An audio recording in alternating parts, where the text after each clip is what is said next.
ఎక్కువ ఉన్నాయనుకోండి వాళ్ళకి శత్రువులు ఎవరు ఉండరట. అంటే మనకి 20 శంకులే ఉన్నాయనుకోండి, ఎవరికైతే చేతికి కాళ్ళకి మొత్తం కలుపుకున్నప్పుడు ఈ చెవి ఆకారంలో శంకులు ఉన్నట్లయితే వాళ్ళు చాలా ఉత్తములట. ఉత్తములు అంటే ఏంటంటే వాళ్ళు ఏది పట్టించుకో, వాళ్ళకి ఏది అంటే భగవంతుడు, ధర్మము, న్యాయము, నీతి, నిజాయితీ ఇవి మాత్రమే గమనిస్తూ ఉంటారు. మిగతా విషయాలు వదిలే మాట అని వదిలేస్తూ ఉంటారు. అయితే ఇవి అనమాట, అంటే చేతి మీద శంకుచికి ఉన్న వాళ్ళు మానసిక ఒత్తిడి అసలు ఉండదట. వాళ్ళకి చాలా ప్రశాంతంగా ఎప్పుడు చిరునవ్వుతో ఆనందంగా కనబడుతుంటారు. అలాగే ఆనందకరమైన జీవితాన్ని గడుపుతారట. అలాగే మెదడు చాలా చురుకుగా పనిచేస్తుందంట. అంటే మెదడు చురుకుగా పనిచేస్తుందంటే ఇప్పుడు కాశీ విశ్వనాథులో కూర్చొని ఎవరో ఒక ఆయన ఓం నమ శివాయ ఓం నమ శివాయ అనుకుంటూ ఉన్నాడు. ఎవరో పక్కన ఒకడు వచ్చి ఏమంటే మీకు తెలుగు వచ్చా అన్నాడు అనుకో, అర్థమైందా? అప్పుడు నిజమైన భక్తుడు అనుకోండి మాటలే రాకని చెప్పేస్తారు. తెలుగు తగిన దేవుడు అంటే వీడు జపం చేసుకుంటున్నాడు కదా, ఒక 108 సార్లు అనుకోవాలనుకుంటున్నాడు. 108 సార్లు ఓం నమ శివాయ ఓం నమ శివాయ అనుకుంటూ ఉంటాడు. అనుకుంటున్న వాడు ఎవరో పక్కన కూర్చొని మీకు తెలుగు వచ్చా అన్నప్పుడు అంటాడు. అదే ఎవరో నాలాంటి పొరంపోకూడదు అనుకోండి, బాగా వచ్చండి, మీరు ఎక్కడి నుంచి వచ్చారు, ఏ ఊరికి పోతున్నారు, ఏ హాస్టల్లో ఉన్నారు అన్నా అనుకోండి, ఇది బాయే. అర్థమవుతుందా? కాబట్టి అంటే దీని అర్థం ఏంటంటే ఎవరికి శంకువులు ఎక్కువ ఉన్నాయనుకోండి వాళ్ళు అలా ఉంటారు. ఎవరికి చక్రాలు ఎక్కువ ఉంటాయంటే మనం ఇరుక్కుంటాము, కర్మలో ఇరుక్కుంటాము. అంటే ఈ చక్రాలు అంటే శంకు గురించి, శంకువులు ఉన్న వాళ్ళట వృద్ధాప్యంలో కూడా నేను కొంతమంది చూశాను, 80-90 సంవత్సరాలు వచ్చినా వాళ్ళు చాలా చక్కగా 20 ఏళ్ళ కుర్ర పిల్లల్లాగా ఉంటారు. ఇది అనమాట. అలాగే చేతి వేలు మీద చక్రం ఉన్నట్లయితే ఈ చక్రము శక్తికి మరియు రక్షణకు ప్రతీక అంట. అంటే ఇక్కడ మనకి నార్త్ లో పుట్టిన వాళ్ళందరికీ ఎక్కువ చక్రాలు ఉంటాయి. అంటే ఎక్కువ వేలకు చక్రాలు ఉన్నచో వాళ్ళకి శౌర్యం ఉంటుందంట. అంటే ఏదో ఒక దాంతో యుద్ధం చేయాలి వాళ్ళు. అంటే ఈ పక్క వాడిని ఇప్పుడు తెలుగు వచ్చి అంటే పర్వాలేదు, మీరు ఎక్కడున్నారండి, మీరు రెండండి, మీరు ఎన్ని రోజులు ఉంటారండి, మీరు బస్సులో వచ్చారా, ట్రైన్లో వచ్చారా, ఫ్లైట్లో వచ్చారా, ఇవన్నీ ఇప్పుడు వాళ్ళకి మనం ఆపుకోవాలి. ఆ ప్రవాహానికి ఇంకా వీలైతే చెప్పాలి, లేదంటే ఆపాలి. అంటే ఇవన్నీ అలాగే కొన్ని సందర్భాల్లో మనం ఊరికే అలా కాలు తగులుతుంది అనుకోండి, వాడు వచ్చేస్తాడు, ఏమి నీకు కళ్ళు కనబడట్లేదా, నీకు అది లేదా ఇది లేదా అంటాడు.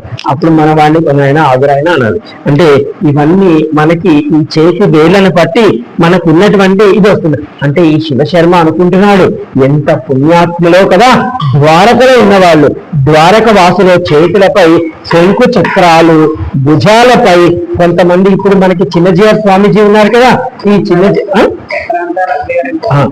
చిన్నజీఆర్ స్వామి వాళ్ళందరూ ఆయనకి ఎవరైతే భక్తులు ఫాలోవర్స్ ఉంటారో వాళ్ళందరూ వేసుకొని ఉంటారు. వాళ్ళు శంకు చక్రాలు ముద్దలు వేయించుకొని ఉంటారు, అవి పోవు ఎప్పటికీ. ఇది అనమాట. అంటే ఇక్కడ ఏమంటున్నారంటే ఎందుకు ఇప్పుడు ఇది చెప్తున్నానంటే వినండి.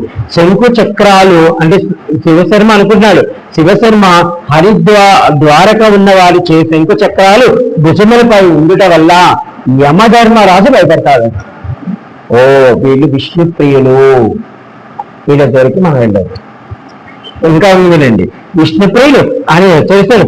ఏమనగా ఎవరు ద్వారక నామమును ఉచ్చరిస్తూ ఉంటారో, ఎవరు శంకు చక్ర గుర్తులు కలిగి ఉంటారో, ఎవరి మెడలో గోపించంద అంటే వాళ్ళ కొట్టులాగా పెట్టుకుంటారు కదా, ఈ యొక్క మాలలు పెట్టుకుంటారు. గోపించందము సుగంధ భరితమైనటువంటి వాసన కలిగిన మాలలు లేదా తులసి మాలలు వాళ్ళు వేసుకొని నిరంతరము కృష్ణ కృష్ణ అంటూ ఉంటారు. ఈ యమధర్మరాజు అంతటి వాడట వాళ్ళని చూసి భయపడతాడట. ఆయన దగ్గర ఉన్నటువంటి దూతలకు చెప్తాడట, అరే మీరు పొరపాటున వాళ్ళ దగ్గరికి పోతారేమో, పోకండి, తర్వాత నాకు సంబంధం లేదు, ఎందుకంటే విష్ణుమూర్తి మనం మిమ్మల్ని వేసుకుంటాడు. కాబట్టి ఈ హెచ్చరిస్తాడట యమదూతలకి, మీరు అలా ఎవరైతే వాళ్ళ ఈ యొక్క అంటే వాళ్ళ దేవతలు కదా మనం చక్కగా వేస్తున్నా వాళ్ళకి కనబడతాయి, వీళ్ళకు ఉన్నాయి కాబట్టి.